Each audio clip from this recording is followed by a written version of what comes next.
Ginagawa mo dyan? Lungkot yan? Uy. Lo, naiyak ka? Hindi. Ba't ang pula na mata mo?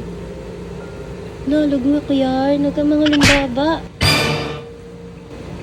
Lo, bakit? Tampo yan? Paano ba naman kasi? Oh. Anong oras na? November 2 na. Nanggaling na tayo ng sementeryo. Hanggang ngayon, di mo pa rin ako binibigyan ng bulaklak. Lo, bakit kita bibilak? Bibilak? Ano yung bibilak? Ano kita bibigyan ng bulaklak? Eh, syempre, obvious ba yun? Oh. Patay na nga ako sa'yo eh. So, wala pang bulaklak. Sometimes I run, sometimes I hide, sometimes I'm scared. Wala, hindi mo ako binibigyan ng bulaklak. Doon ka na. Wala. Wow! Muna. Napaka-drama mo.